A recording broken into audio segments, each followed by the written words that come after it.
Coronavirus, 2 cas importés en 24 heures. En 24 heures, Madagascar compte un nouveau décès lié au coronavirus, 12 cas de contamination et 115 guérisons, a rapporté le professeur Andavlultin. La nouvelle victime de ce virus est localisée dans la région Matsajabund. Quant aux nouveaux cas, 3 sont localisés en Alamang, 1 en Tirabé dans la région Vaknakaraj, 3 en Tirana et en Bans dans la région Diana, 3 à Sambav dans la région Sava. 2 cas importés ont également été enregistrés. Ces nouveaux cas ont été obtenus à partir de 493 tests, ce qui correspond à un taux de positivité de 2,43%. À ce jour, 15 601 patients ont été déclarés guéris et ne sont plus contagieux. 734 sont en cours de traitement, dont 24 formes graves.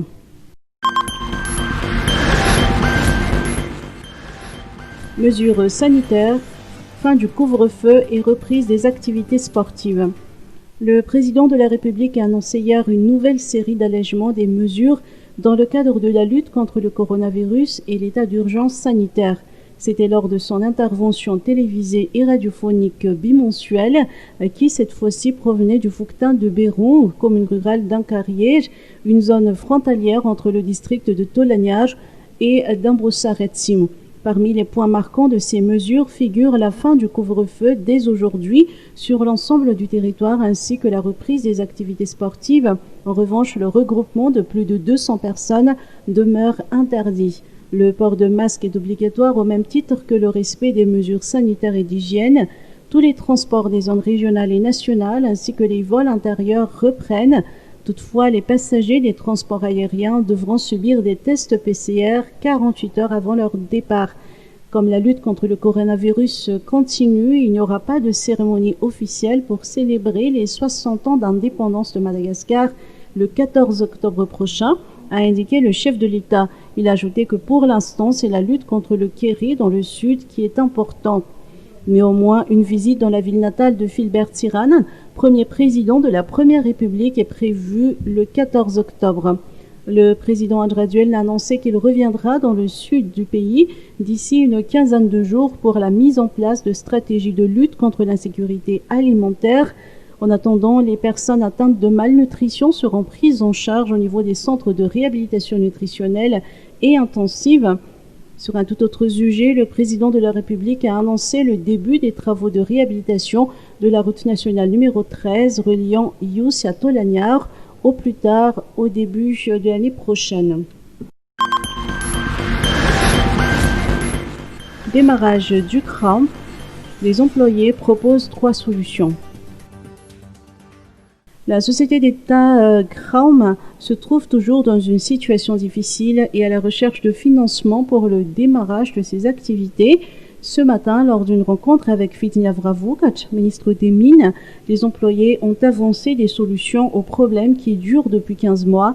Le syndicat du personnel propose ainsi de vendre 10 000 tonnes de chromite déjà extraits pour assurer un démarrage en douceur. De plus, le syndicat souhaite que l'État subventionne la société CRAM, subvention qui sont à inscrire dans la loi de finances initiale 2021.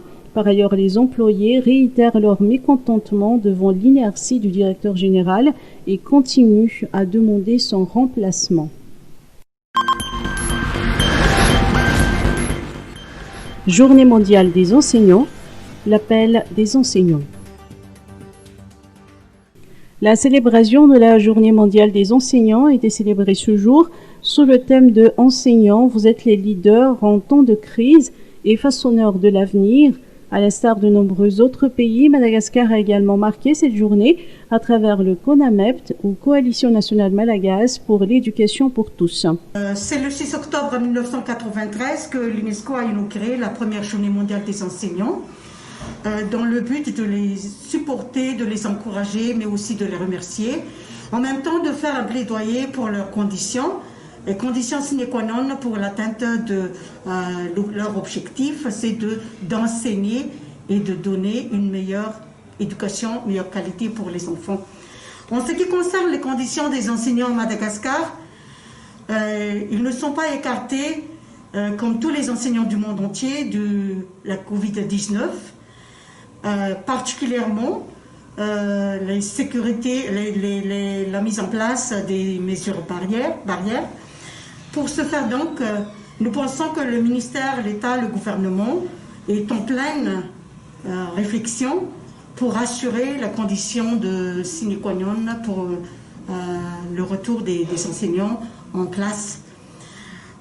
À l'heure actuelle, les enseignants font encore face à de nombreux problèmes dans l'exercice de leurs fonctions. Pour les conditions de travail des enseignants malagasy, enseignants et enseignantes, nous ne pouvons pas faire cache-cache avec la réalité, mais il y a les manques d'infrastructures, il y a les manques de soutien financier, pour ne pas dire l'insuffisance. Et vis-à-vis du contexte actuel de la Covid, beaucoup d'enseignants se posent la question comment ils vont faire pour être assurés. La CONAMEPT a rencontré la presse aujourd'hui en Tsakavir dans le cadre de la célébration de la Journée mondiale des enseignants. Les membres comptent renforcer leurs actions pour la revalorisation du métier et l'amélioration du système éducatif afin de produire encore plus de leaders.